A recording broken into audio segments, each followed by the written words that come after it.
Good evening, everyone, and a warm welcome to this edition of Daksha Dialogues. I'm Anand Padmanabhan, Dean at Daksha Fellowship, and it's my delight to invite you all to this discussion on emerging careers in policy and law. This is a highly relevant topic for all law students and legal professionals. What with the explosion of policy interventions by the state, or states rather, in our federal setting, and several new career opportunities for well trained lawyers across think tanks, multinational corporations, Indian unicorns, and law and policy consulting organizations. To provide insights today, we have with us a stellar panel. First off, we have Anuja Bose, who is head of research at Bahura. Prior to joining Bahura, she worked in London with a search firm where she was part of the research team. She has completed her MA in Human Resources and Knowledge Management from Lancaster University, and her work at Bahura focuses on looking at market trends in the legal and governance talent landscape. She is also part of the executive search team, whereby she assists in the general counsel, head of public policy, and other searches undertaken by Bahura. Neha Chowdhury heads the policy practice at Ikigai Law, a technology and innovation focused law and policy firm. She advises some of the world's largest technology companies, startups, trade associations, and think tanks on data governance, regulation, and policy, among other areas. She read law at the Harvard Law School and the Nalsa University of Law. Varun Jain is a seasoned corporate, government, and public affairs professional with an expertise in advancing business interests before multiple and diverse stakeholders. For over 5 years now, he has been working closely with in house counsel on various legal and compliance matters, making him adept at handling legal affairs independently. Varun has a mid career master's in public administration from the Harvard Kennedy School and an MBA degree from the Indian School of Business, where he was founding president of Asia's first chapter of Net Impact, a global corporate social responsibility initiative. Recognizing his multifaceted contributions as a board member of Sanskriti Foundation, India's leading cultural and arts non-profit, Varun was selected by the Asia Society to participate in the Asia 21 Young Leaders Summit in 2007. Finally, we have Ritvik Lukos, who's a corporate lawyer turned entrepreneur, a graduate of the National Law School of India, University, Bangalore. Ritvik practiced in Mumbai in the leading corporate law firm before beginning his entrepreneurial journey in 2007. He has co-founded ventures in the talent management, online learning, and consulting domains. Ritvik has since exited his other ventures to now co-lead Bahura and Counseling. Before we begin this session, may I remind all of you that all participants in this session are on mute, but you can post your questions and queries in the Q&A tab and we'll take them up at the end of the session. Finally, a word of appreciation to Loctopus for partnering with us for this edition of Daksha Dialogues. So with that, Anuja, if I could begin with you, just around a month and a half ago, you've done a very comprehensive study on various possibilities, career opportunities in the public policy space, and a more broad landscape analysis and mapping. So if you could just share some of these insights that the study has thrown up, I think that could help us set context for the remaining part of this conversation. Sure, Anand. Thanks for the introduction, and I'll just quickly share my screen, and I'll just take everyone through some of our interesting findings through the recent study at Bahura that we've done. Sure. Okay. My screen is visible, right? Yeah, it is. Okay. So recently, I think this was we published this edition in June. So this was primarily we've looked at trends and everything for the last financial year. So personally, as in professionally in Bahura, we have basically seen a lot of movements and basically increasing demand for public policy professionals, right? Therefore, this particular edition for Bahura Insights, we decided to focus on understanding the reason and the evolved nature of the public policy department overall. For this purpose, we've basically interviewed, we have surveyed professionals across. So it is a multidimensional study that we've conducted. So we have reached out to general counsels who have public policy as their portfolio. We have reached out to head of public policy professionals and also former CEOs, right, who could give us a perspective on what their understanding of public policy departments and corporates is today. So quickly, without any further delay, I'll just run everyone through some of our interesting key findings from this study. Okay. So the first one being 37% of the head of public policy professionals have spent between 0 to 5 years in another function prior to joining the public policy department. This is quite interesting because, again, just for the students who are watching it, these are basically your future bosses, right? Typically, today, if you look at the policy professional, not everyone comes with a degree in policy field, right? So typically the senior folks themselves, they come from various backgrounds, starting from science, engineering. We see a lot of people from operational background. Marketing and sales was a common one, and journalism, right? Legal background was roughly about 16%, right? So it's not very common, but that is not something that was dismissed completely. So it was quite interesting to see that. Next one, 31% of the survey takers had completed specialized courses in this field. This was particularly interesting because, again, as I mentioned, our target audience over here were basically head of public policy professionals. So the fact that they have taken out time and kind of invested time taking up special courses, right, in policy domain is quite interesting to see, right, because they don't come from that sort of a background. But again, today, this becoming a more and more professionalized in a certain way, I guess this is something which is interesting to see. The third one over here is 56% of the survey takers said that identifying suitable talent due to lack of professional degree is one of the top challenges faced by them. This is again quite interesting because today, when you look at when we were interacting with the head of public policy professionals, everyone, they are really facing a challenge in where to hire talent from, right? So today, how the I think the way organizations go about hiring freshers to junior level professionals would be think tank. Think tank is a great place for coaching. Another one which we understand is basically the trade bodies, right? So be it the CII, the FICCIs, the other organizations, Chamber of Commerce. So a lot of professionals are basically picked up from there when they've got like 2-3 years of experience over there. So then they're poached by organizations. So this was interesting to see. Again, this is something which will be changing in coming times, right? Because as we see more and more, like Daksha, for instance, is an institution which is providing specialized subject matter expertise training in this field, right? So this definitely will be changing in time. The next one, 95% of the GCs who are currently managing policy profiles cited that the demand for public policy professionals will increase this financial year. This was again interesting because today, as we see, legal and policy are basically very closely linked, right? So a lot of general counsels today are responsible for managing public policy portfolios as well. So they have people in their team, they themselves are managing. So then we kind of see that demand also according to general counsels, as mentioned on the survey, we found out that that'll increase. 83% of the policy professionals stated that they work closest with the legal team, followed by compliance and PR departments. So this again, the point that I mentioned earlier, right? So today, legal, we were basically trying to identify as a policy team, right? So who are your key internal stakeholders? 83% of the people who are taking the survey mentioned that basically legal is the team that they work the closest with, followed by compliance and public policy and PR department. So I think earlier, back in the days, just taking everyone back, it used to be, I think the structure used to be that PR used to be the dominant body, right, where public policy would come in. But today that is sort of changing, which brings us to our next point, which I think is, I mean, personally, I thought that this was basically the main point and takeaway from our how public policy as a department has basically evolved today. So because 63% of, I can't even see my screen properly. I'm just going to move y'all up there. 63% of the public policy teams are separate and independent corporate function. So this was interesting, right? Because again, I think when we look back about a decade back, but as I mentioned, it was typically part of another function. But today 63% is a significant number.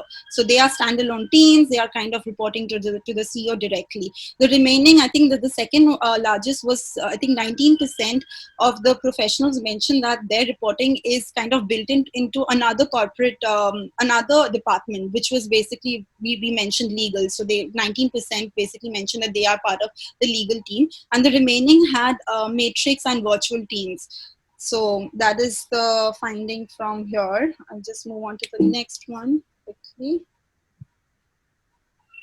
Okay. Following what the top three challenges, following what the top three team objectives identified. So we kind of try to identify today as head of public policy, what is the main agenda, right? What is that they are running with as a team objective? So our findings were quite interesting. Working with the government and regulators in developing positions getting regulated, 92% of the people vouched for this, followed by building perception of the industry or business with the regulators. And then the third one being advising the CEO and the board. 75% of the professionals said that. This was particularly, I think, one of the top takeaway from this particular finding was that today, if you see public policy as a team, is becoming more of a strategic partner, right? Because the other options that we had were more on the operational side, like is it building relationship or is it on the licensing side, on those lines. So those were not the ones that were voted by the public policy professionals. And the first point, if you see, that is the reactive one, working with the government and the regulators, right?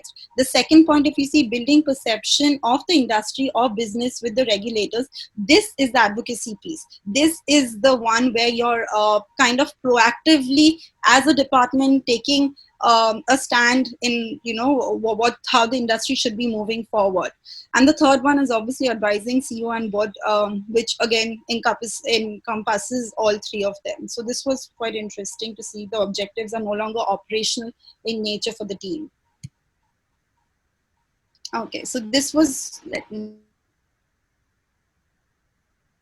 Okay, so industry trends. So over here, what we have done is, as I mentioned earlier, a part of our study is also we observed the movements. So this was looking at movements across from, I think, 4 years PQE to up until, like, you know, the head of public policy. So we wanted to understand which are the sectors that are currently hiring policy professionals, right? So internet was the highest. 25% of the movements last financial year happened in internet, followed by FMCG, pharma, and so on and so forth. Internet, basically, just for everyone's understanding, it's basically social media, social media, e-commerce, and also the OTT platforms, right? Fintech, everything comes under internet. So, and even for another interesting finding, which I haven't put a slide over here because this is a policy focused one, for legal also, internet was the highest one in terms of hiring last financial year. Okay, the next slide. Industry trends, right? So again, for the industry trend for cross-sector hiring. Again, I think when we started off this study, we thought that typically public policy as a department, as a profession, is very industry and sector specific, right? So we wanted to kind of see, is there cross-sector hiring? Are people moving from IT, ITS to pharma to other sectors? And shockingly, our finding kind of says that basically public policy as a skill set is basically sector agnostic. So therefore, IT, ITS, all the hires that happen in the IT, ITS field were basically from different sectors. So people moved from different sector to IT, ITS. Consulting also same, followed by internet, automotive, all these sectors that I mentioned. So a lot of cross-sector hiring is happening. So you don't need to, like, if you start your career in, you know, FMCG, it's no longer the trend that you will have to stick with FMCG as your core for the rest of your life, right? So which was interesting. The location analysis, this I wanted to put there because again, the typical notion of policy professional is like everyone's based out of Delhi, right? Policy work gets done in Delhi, nowhere else is it done. But if you see this right now, it's basically a quarter of the hires which happened last year were basically not in Delhi. They were in other cities like Mumbai, Bangalore, Chennai, Kolkata, everywhere. So at state level, because I think policy as a matter, as we know, like there are some industries which are basically, for example, transport, liquor, all of these are basically state domain, industry, and the other ones being central level. And also today, as I think policy teams are growing, what we see is, and because they're being able to add value to the business, we see the policy teams, when people are hiring for these professionals, they want them to be sitting close to the business, not necessarily sitting close to the central government as such, right? So this was one of the reasons why I think this is happening right now. So it's going to be more of a pan-India hiring that will take place. No longer everyone who's studying today with Daksha doesn't need to move to Delhi. Anyway, it's an overpopulated city right now. Next one on gender diversity. This was the weak link, right? It's kind of sad to see that, because this is not just senior professionals, this is professionals across. So we seem like only 22% of the hires which happen in the policy government affairs space were basically women, which is quite sad. But having said that, what was interesting also to see that internet, right? Internet hired a lot of senior policy professionals who were women, which is, again, I thought that was pretty good, because typically I think IT, ITS, internet, these are the sectors are thought to be like male dominant sectors. So it was interesting to see a lot of women are kind of entering this field when it comes to this. And the reason why we put this is to see where our lawyers are today. So when we see it was 22% for in case of public policy, over here it's 44%. It's basically double, right? And this has been a constant, if you ask me. So we've been kind of tracking movements in Vahura for some time now. For the last 3 years, gender diversity when it comes to on the legal space, and especially when I say legal, this is basically in-house lawyers, not really law firm. Law firm, again, there is some bit of disparity, but in the in-house space, it is pretty strong. It is basically uniform, as you can see. It's fairly well-rounded. That brings me to my last slide over here, which is on compensation. So typically at a mid-level, we see someone at a mid-level typically is between a 25 to a 50 lakhs, right? So that's the range. That's what someone is getting paid. When it comes to a senior level, so when I say senior level, it could be someone who is probably head of policy, could be someone who's just at a senior level, will be between a 50 to a 75, right? So this could be either first or second, and basically senior professions within the organization. But C-level, right? This is basis the grade. So this person, like people in this category who are basically, I think, being able to contribute at a strategic level, and it is like important for organizations to be doing those hires. So they are kind of top dollars are being paid to public policy professionals. So therefore it ranges from a 75, it goes up to 1.5, and then ESOPs and everything, it's a different story altogether sometimes. So yeah, in short, I just wanted to quickly, these were the main takeaways from the Vahura Insights edition. For a detailed one, I think we can just copy paste the link. Someone wants to go through it, we can do that. Yeah. I'll just stop sharing my screen now, and yeah. Thank you very much, Anuja. I mean, this is a pretty comprehensive review of a lot of things that are happening. But I think the most critical insights I would sort of reiterate for now, for this part of the discussion, is the fact that clearly there are going to be more hires, and that is quite reassuring to see. And of course, the fact that, there is a gender imbalance, I think that's a very serious issue. And I think we will have to probe that as to why there is that issue, right? In terms of, there is clearly a government relations angle to a lot of the work that public policy professionals do, and perhaps that's a reason. So, and of course, the third important thing is the sectoral analysis that you've done, and it's good to see that internet, FMCG, and pharma qualify as the three most in-demand sectors for public policy professionals. And it's good to see both Neha and Varun here. I mean, each of them respectively have a lot of experience dealing with public policy issues in the technology sector and the pharma sector respectively. So Neha, if I may just turn to you to set this conversation rolling. I mean, a lot of the questions around why this demand, suddenly, right, for public policy professionals, I think revolve around the pressure points that the industry or the sector are facing, right? And that then leads to these demands.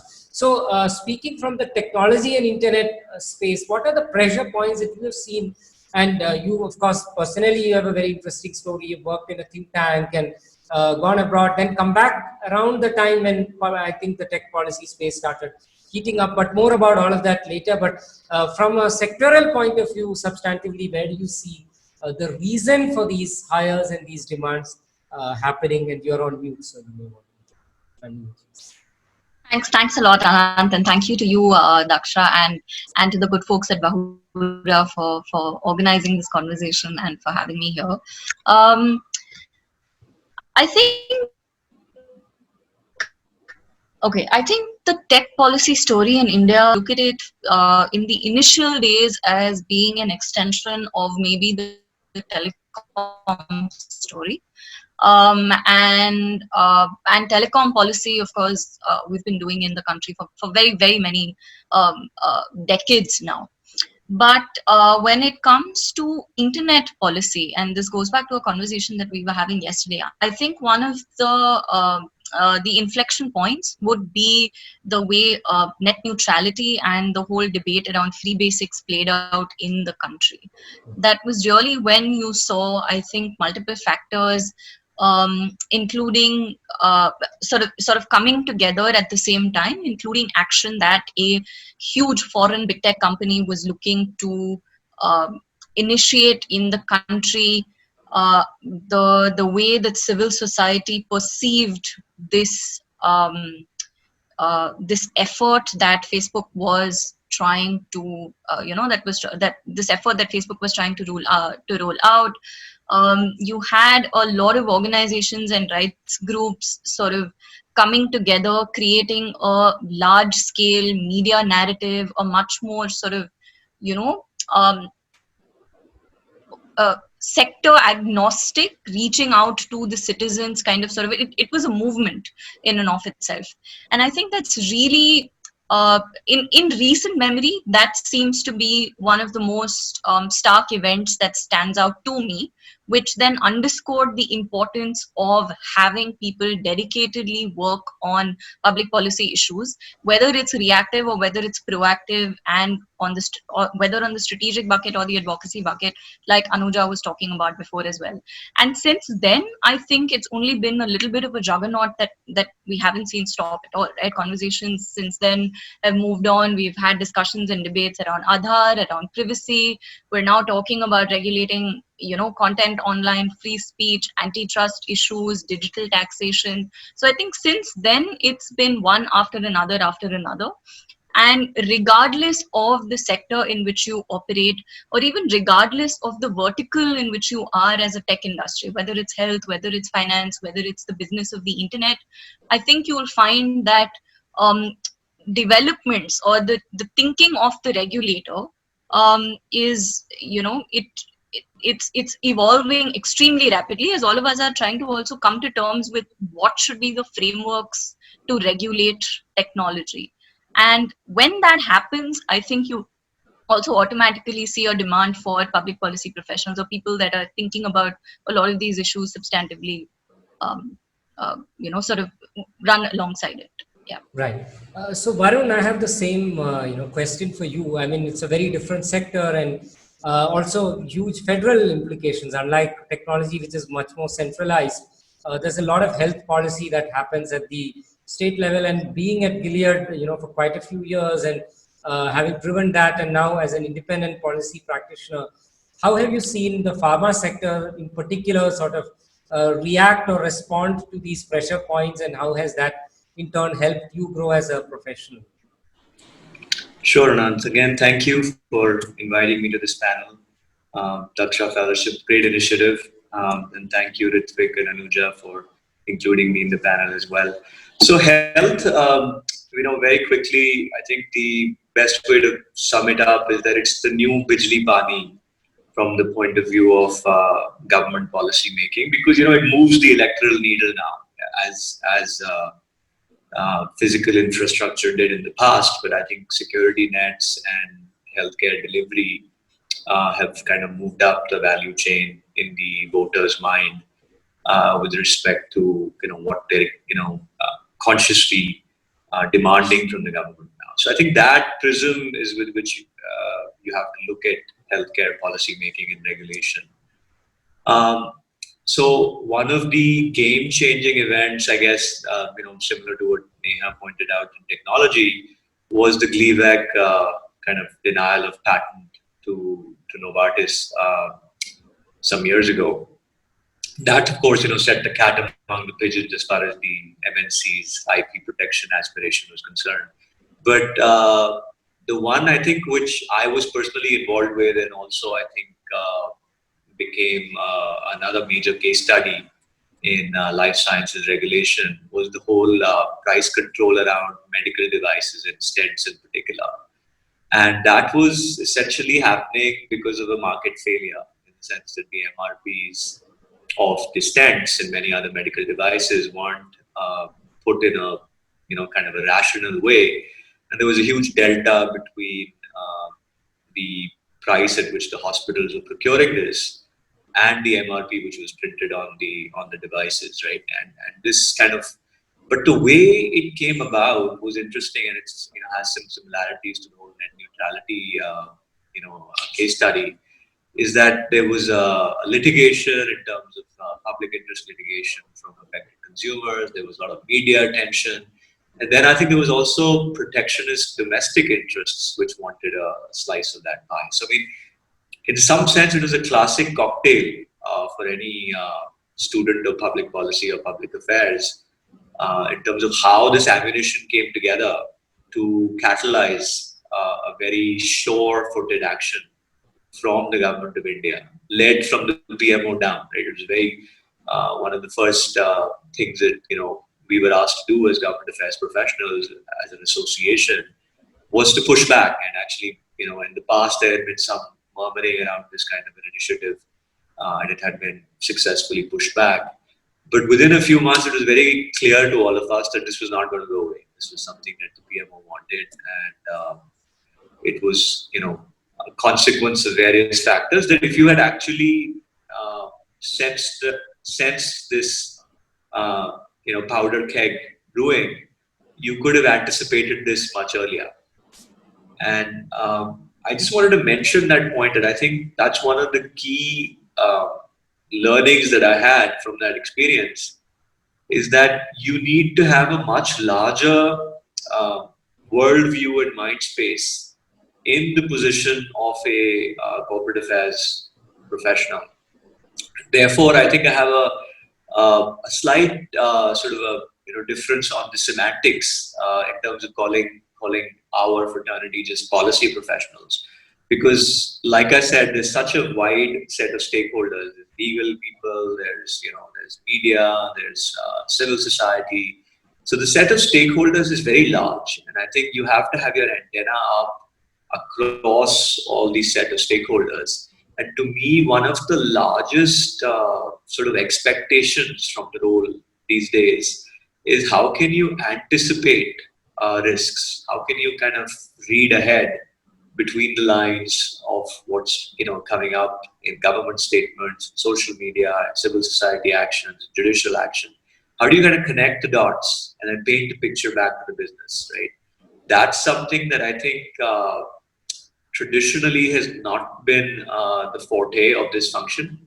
It's a complex task, but it's also the reason I feel Daksha Fellowship is, hitting on a great product, because you're able to connect the dots if you have the ability to think like a lawyer, think like a policy person, think like a media person, think like a researcher. Connect data in your head, social media, so many feeds coming in. You need to kind of piece it all together in a real-time basis, and then anticipate something that can go wrong. So I'll just pause there. Get into more details later. Sure. So Ritvik, I mean, this raises some very interesting points there, right? Both what Neha mentioned and what Varun was mentioning about the kind of abilities or skills that are required. And as someone who's facilitating hiring in this space, and this is not just you and Anuja, this question is to both of you. Like, how do you really see the landscape, sort of evolving in terms of the demands that hirers have of you, and how do you assess candidates? Like, what are the things that you essentially help them look out for? So I'll break it down in two ways. So while we started with, and Anuja spoke about public policy roles in in-house teams, and I'll let Anuja come to that. But I think for everyone who's on this webinar, corporates are not going to hire a fresher for a public policy role. So I think it's good to kind of make that quite clear. So typically I think we see someone coming at a mid-level, right? So 5 years, kind of around year 5.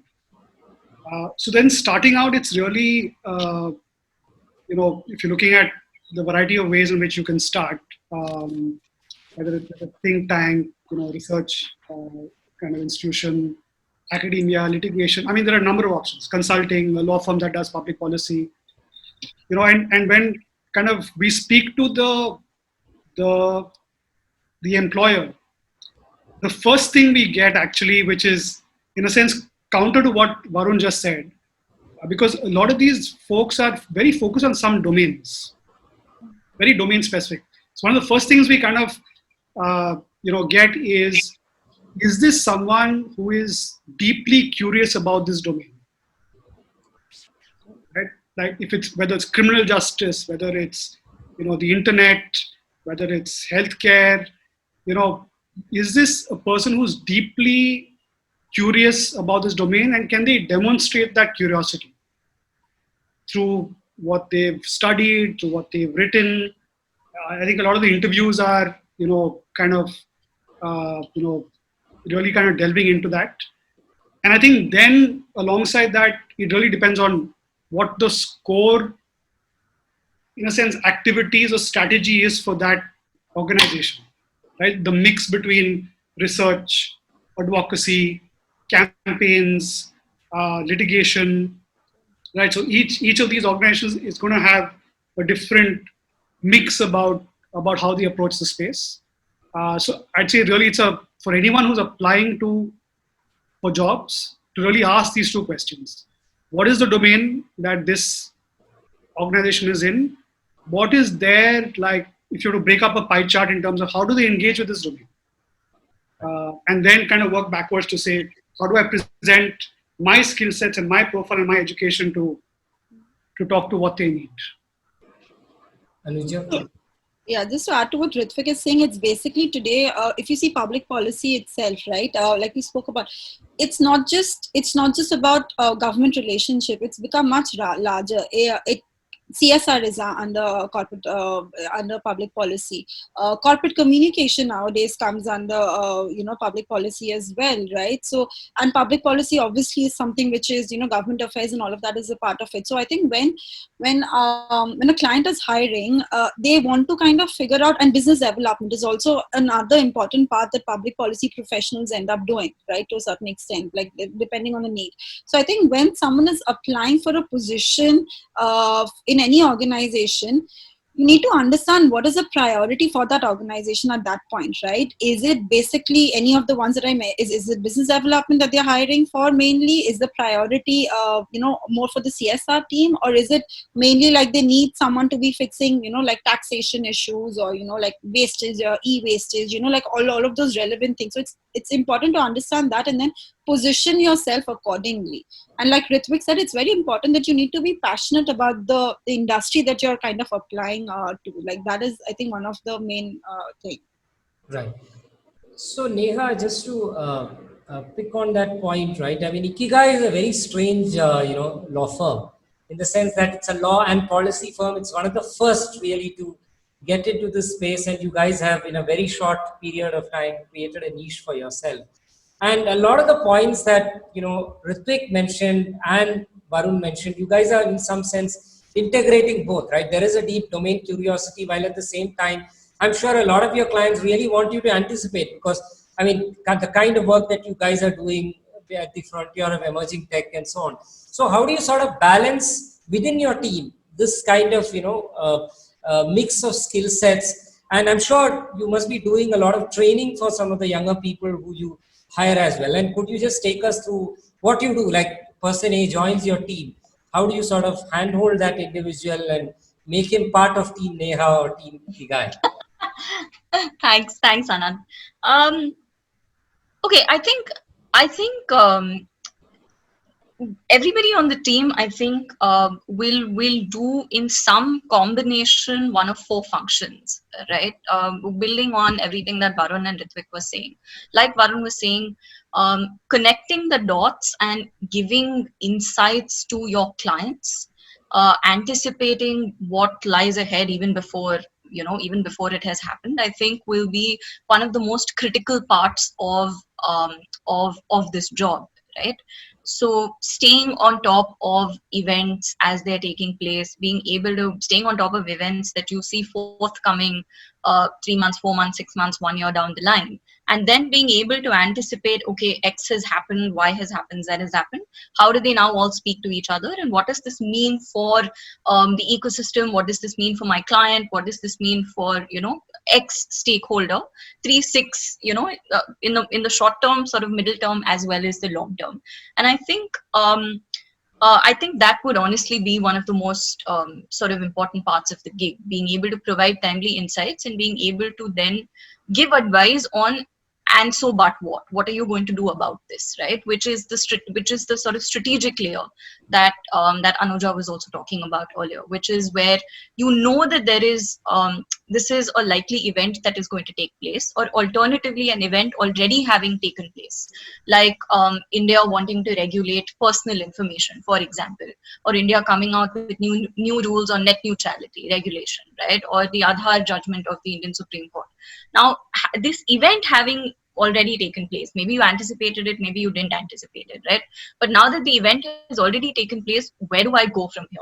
What does my strategy look like? Who are the people that I need to talk to? What should be the conversations that I need to have with people? Do I need to explore building partnerships? Do I need to bring together a sort of community? In the more sort of immediate term, what is the impact of a development like this having taken place? And the questions that you ask could be, it could be a sort of fairly wide universe, and then finding answers to your questions, and then sort of taking your clients to the next step about, this is the sort of plan of action that you have now evolved. And I think at a place like Ikigai, you'll do a combination of these different things.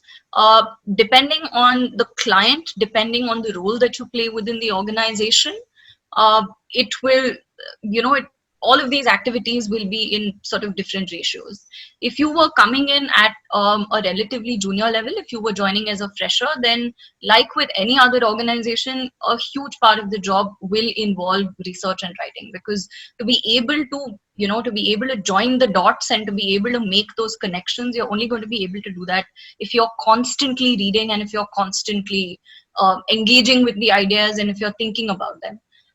In a sort of tech policy ecosystem that can get it can feel like there's a lot going on sometimes, because there's constantly movement and there's constantly sort of change that's taking place, and there's so many sort of regulatory developments that are always on the horizon.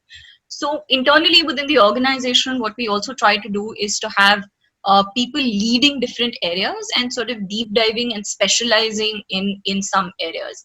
There are people who are more interested in data governance. There are folks who are more interested in regulating platforms, competition, online content, fintech, health tech, right? So again, how you arrive at these interests could again be a combination of different factors. If you're at, again, if you have joined at like a relatively junior level, then you just do everything, because you need the exposure, you need to understand what else is out there before you can make up your mind about what it is that you would sort of like to focus on, or what you'd like to do. Sometimes that happens more organically, because once you're working with a particular client or a particular set of clients, then you get more familiar with their issues of interest and their sort of areas of interest. So I think a lot of diversity in the kind of work that you get to do, and I think the specialization sort of happens organically as well.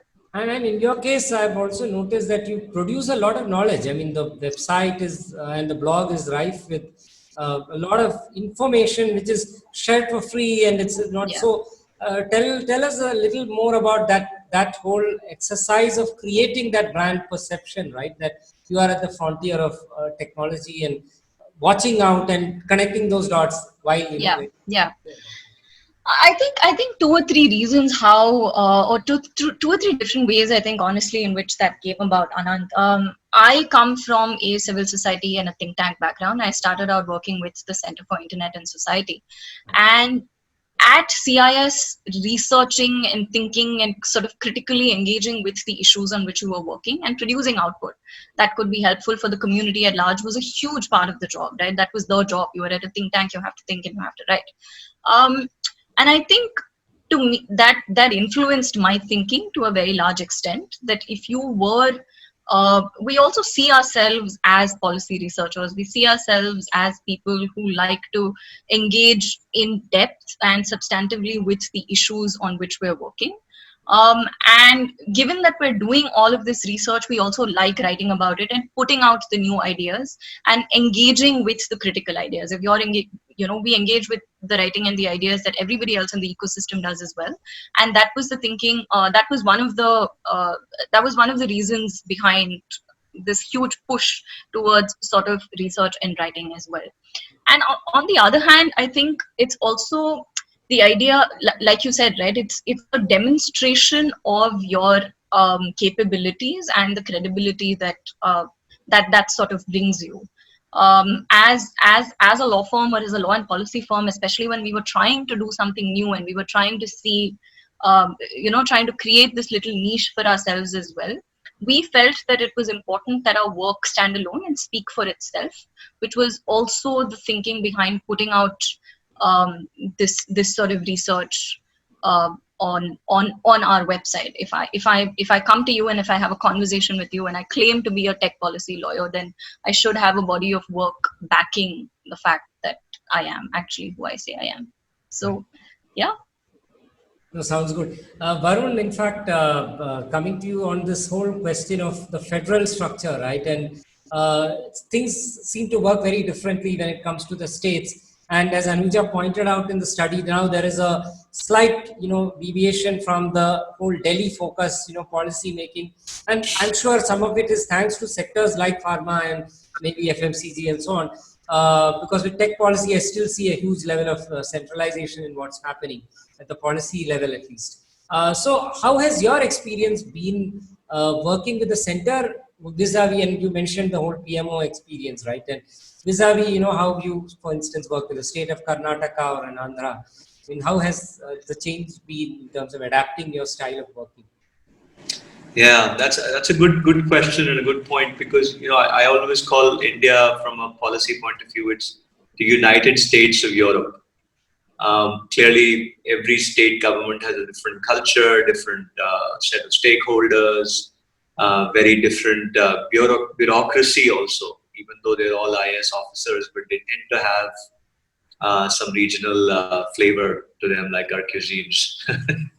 So, that's been my experience, especially in a sector like health, that the federal polity is very important to sort of keep at the back of your mind when you're developing any kind of a consortium or a campaign or an advocacy initiative.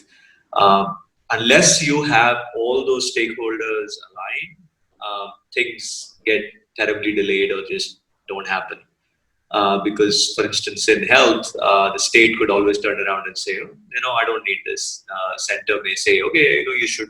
I like what XYZ company has in mind, and the state government can just turn around and say, no, don't see value in it for whatever reason. Or it could be the other way around, that the state wants to encourage it, but because there's a opposition government there or some other political reason, the center will kind of put a spanner in the works. So I think your span of stakeholders increases in the case of a federal subject, or what is referred to as a concurrent subject sometimes in our constitution. Transport is another example of that. Where, for instance, one of the first companies to start looking at decentralizing policy roles was Uber, and primarily because Ministry of Road Transport and Highways was one stakeholder. But you need to work with Maharashtra police, you need to work with Maharashtra, road transport authorities, you need to work with Karnataka separately. And they were one of the few to sort of start recognizing that, we need to combine a Delhi presence with state presence. I haven't seen that trend that much on pharma, to be honest. I think Uber and some others, maybe in e-commerce, they may have initiated that, and that's it's a model that's almost essential there, because there the public policy team is actually paving the road for the business.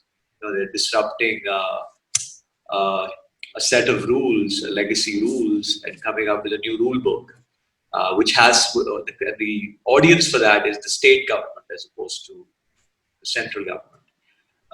But that's not the case so much in health, because health delivery is state-centric, but the regulation so far is still at the central level in terms of DCGI and NPPA.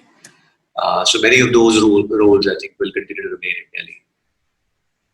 In fact, Varun, I would call you an anomaly. Everything that you said so far seems to indicate there's a great deal of common sense and, on the ground chutzpah that you really need to deliver the job. But on the other hand, you are extremely trained at this job, right? And you have a lot of formal training. So what is the formal training really doing in your case at least, or even more generally? How did the Harvard degree and ISB, of course, it's a management degree, but I'm sure there were elements to understanding this in a holistic manner that ISB to help you with. So where is that training really, so I'm really on the training question, right? Because Daksha at the end of the day is a training program, and you're really trying to train people, but you seem to indicate that a lot of this is common sense, but you are trained. So how do we train? So, this role in my mind is a lot of art and a lot of science. The art is something that I think has to be learned on the job, or you have innate skill sets or innate attributes which help you do it. The science is something that can be learned, and that's what took me to the Kennedy School. And there are two things that I think a professional degree can do for you, right? One is sort of it's an entry ticket to get into the sector, right, or to get into the profession. In my case, I made a very conscious shift from, like Anuja was saying earlier, I made a conscious shift from sales and marketing for about 6-7 years in IT. Even though I was selling to the government, I made a very conscious shift to say, okay, I want to get into corporate affairs policy now. And how do I do that? Some mentor said the best program around is at the Kennedy School. It has a Harvard brand name, so you have that currency that you could monetize if you were to go down that path. So for me, it was really a combination of, because I was doing this mid-career, it was really a combination of an entry ticket, and it did help. I mean, my first innings was at Honeywell for many years. And I think one of the primary reasons Honeywell took me in was because I had that Harvard training and Harvard certification, right? So clearly, products like Daksha or the Indian School of Public Policy now in Delhi, that will help in sort of taking your credentials to a future employer and saying, I'm interested. What could you do in a program like this is really, how much of that do I actually use at work is debatable. It varies, like Neha was saying, in terms of the kind of work you end up doing, whether it's research, it's a very different skill set. If it's talking to a bureaucrat, it's more of negotiation, it's more of being able to persuade. And I think the point that Ritvik was mentioning about deep domain interest, the way that comes in handy is what I have noticed over the last 15 years in this function, is that you have to be very genuine about those relationships that you cultivate. And that genuineness will come if you're sincerely interested in the cause or the sector. So this kind of correlated, right? I mean, if you're not passionate about an argument you're going to be making in front of a bureaucrat or a minister or a stakeholder, then it won't hold water. And I think that's where I agree with Ritvik that it's a good litmus test from an employer's point of view that if he's not really interested in changing the nature of mobility in the country, then there's no point having him as an advocate. So that's kind of a more of a sectoral choice. But that, again, it runs a bit counter to sort of what Anuja pointed out in her study in terms of the sectoral independent sort of agnosticness to the profession, right? And you could be I was in Honeywell, and I moved to medical devices. So there, I think the horizontal capabilities I'd say that you need are the ability to build relationships, persuade and advocate effectively, so very strong communication skills. And I would say the ability to inspire consortia, inspire sort of multiple parties to come together towards a common cause. That's something that is essential in being able to shape policy, because Government of India doesn't like a representative of one company or one interest guiding their policy. So it has to be a surround sound that you have to create, and that effort requires you to be able to inspire common cause. So there's a lot of science to that as well, and I think that's something that can be taught. Right. So Ritvik, coming back to the study, right, and where there is a lot of promise in the sector at this point, in that function rather, that there is a huge, prospect of new jobs being created, but at the same time, a lot of our students, in fact, there's the looming, COVID threat in their minds, right? There's a perception issue on how are jobs really going to pan out, and of course, one of the standard avenues has been the internship model. And there too, now a lot of internships have just gone the virtual internship route. So, I mean, basically two different questions, coming from Bahura, how do you and Anuja, both of you, assess, the COVID impact on hiring, more broadly among lawyers in that segment, and especially in the policy domain? And the second point is, how do you see the internship route any longer holding good to really assess the merit of a candidate? Yeah, I'll start with the virtual internships. Sure. So what we found is with law firms, actually, it hasn't worked out well with some of the firms that is our clients. And one of the reasons has been, I think, discomfort around confidentiality and access to live matters. And I think in some cases where clients have requested that interns not work on this, not be involved, especially where the matter is sensitive. So then what happens is that the work that's given to the intern then becomes work of, work that's not really involved in, what the firm really does, right? And then the chances then of getting a job in that firm will reduce because the firm doesn't have a real appreciation of what you've done. So I think that's unfortunate. But with I think in the policy space with research centers, think tanks, I think there it's worked really well.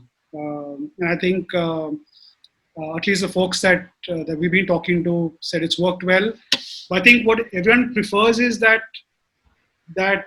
these virtual internships are approached in the same way as you would approach a regular internship, which means you set aside that chunk of time. It is a proper, 6 hours, 8 hours a day. So it has to be done well. So you have to assign, a mid-level person in the team with the intern to work on it. So I think where there are no confidentiality concerns, it's really working well. But in other cases, it's There is a I think the issue with broadly, I think research centers, think tanks, etc. It is a disaggregated space. See, at Bahura we operate really at the mid-level and senior level, so we're not directly involved at the junior level, but it is still disaggregated. So you have to really, there is no really one platform to go to where you can find all the jobs and you can apply. And I think a lot of the questions in the Q&A were around that. How do I go about finding a job, where can I go? Really, you have to work backwards from, you have to pick a few areas, you have to pick a few domains, you have to pick a few kinds of organizations, do your research. Anyway, you want to be a public policy professional, right? Research is a core skill. Networking, relationship management are core skills. So think of this as, as testing yourself to, whether this is a domain for you in this exercise as well.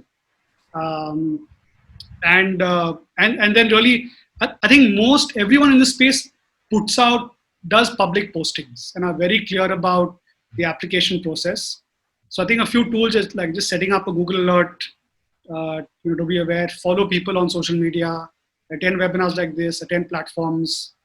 The jobs are out there, but you have to go to them. It won't come to you. Anuja, would you like to add? Anuja, would you like to add anything to this? I think her internet is. Actually, yeah, while she's coming back on the conversation, Neha, if I could just request you to weigh in on some of the questions here which you have indicated. And I think just to add to what Ritvik is saying, I think for internships and all, I mean, at Vahura, can you hear me? Am I audible? Yeah, you are. Now you are, but I think there's some slight lag. Perhaps you could turn off your video and try. But you're on mute now. Oh, he's dropped. Yeah. Am I audible now? Yeah, now you're. It never acts up, but clearly today it's perfect day. Anyway, I think like just advice to the students, right, looking for internships.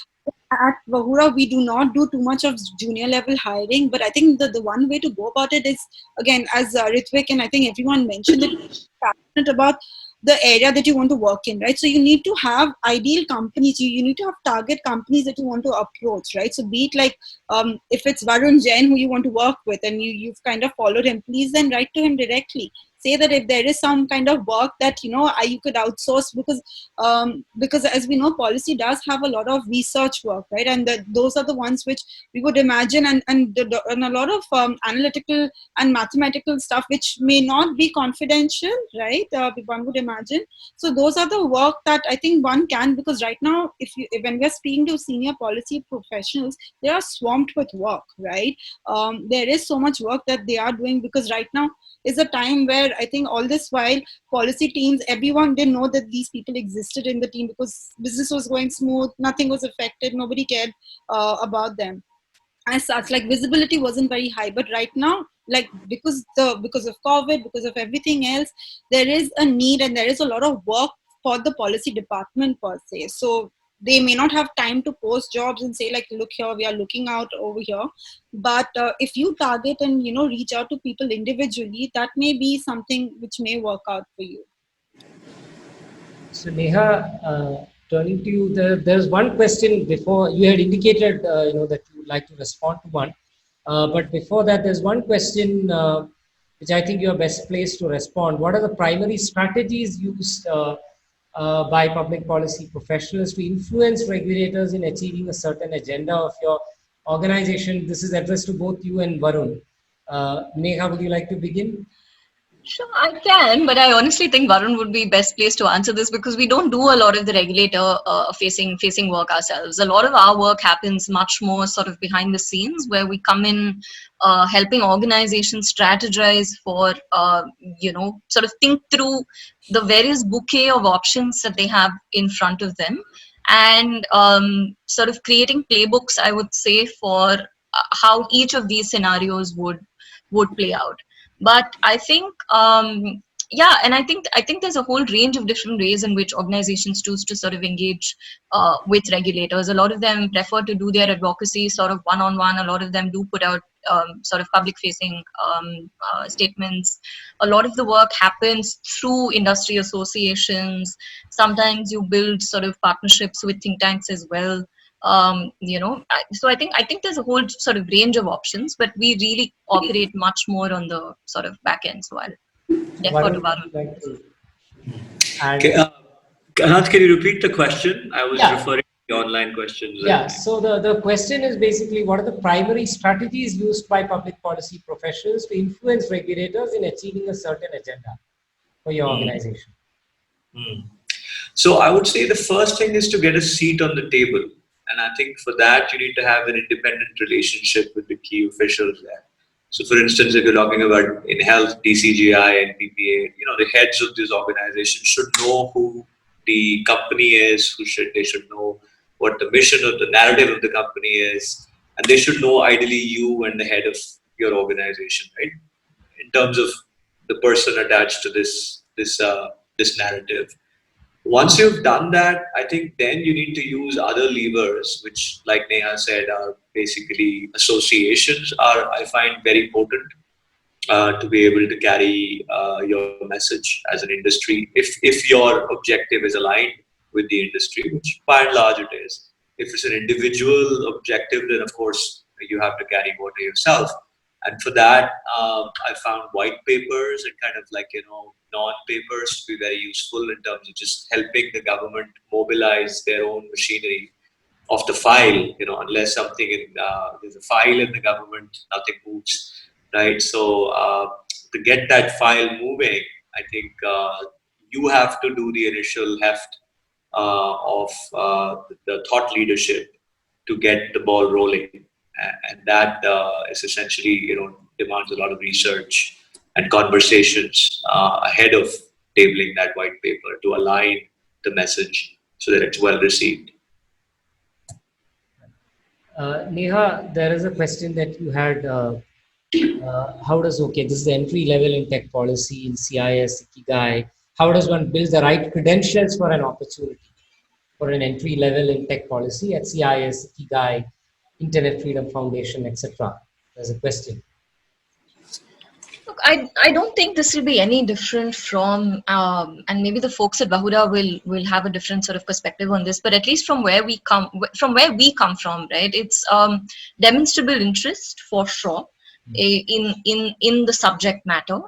Would definitely, it's not critical, but if there's a large sort of pool of applicants, you are considering also just how focused Ikigai law is. From a large pool of applicants, that would definitely be one of the differentiators, I would say. I would be more inclined to look at a resume that had a demonstrable interest in technology law and policy, if I was considering somebody.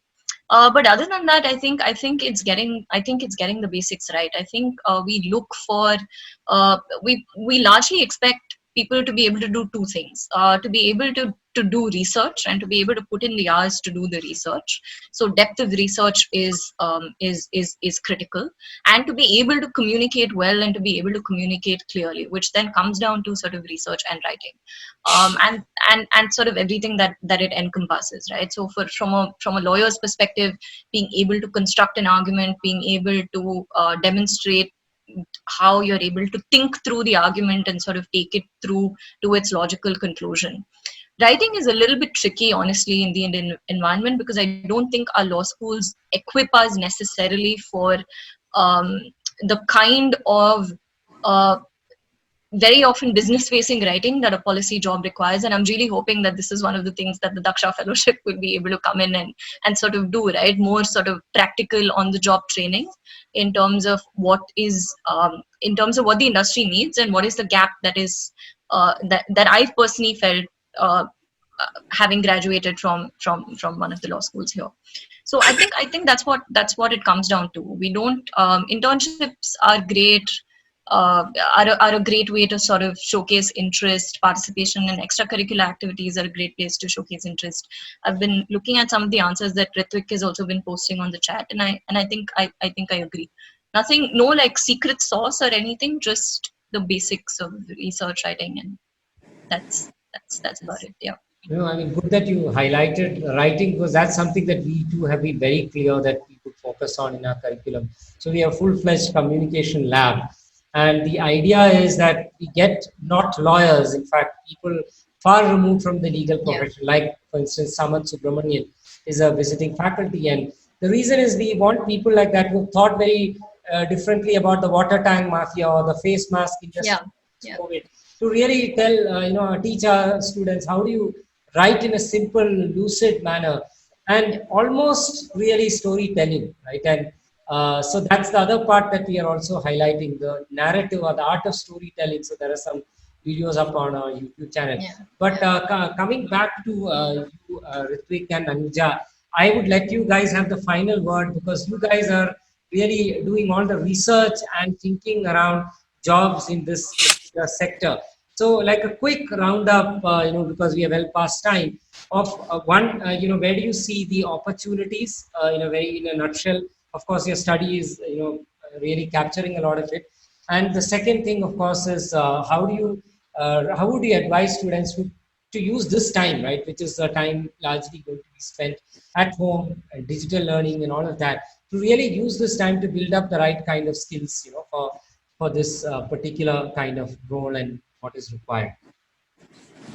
I'll start, I think, with just, I think it's good to look at which are the hot sectors or segments from, both kind of from a civil society perspective, like I think, for give a great example, I love the phrase of, healthcare now being Bijli Pani, so there are certain things that are now, that have reached a certain crescendo, right, in terms of attention.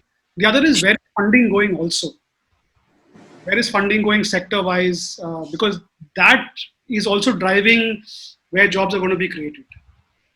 In a scenario now where certain sources of funding that were not available earlier,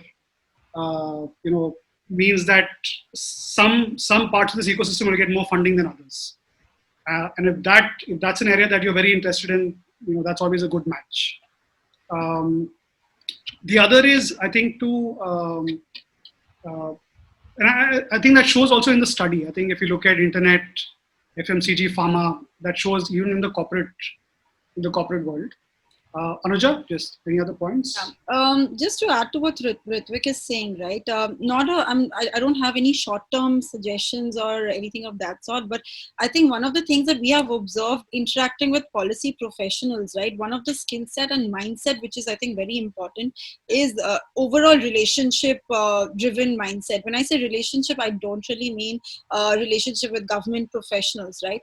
I mean like relationship internally, right? Because if you want to be in this industry, if you want to build your career here, you really have to get work done working with your with the different functions, right? Be it the marketing function, be it the CEO, be it the finance, legal guys. So relationship internally, relationship externally. And another thing that we've observed, right, at Bahura, when we interact with policy professionals, is a relationship with peer, right? So they have a very community sense of being, right? So there is everyone sort of knows everyone, everyone's looking out for everyone. It's not that sort of a vibe is there.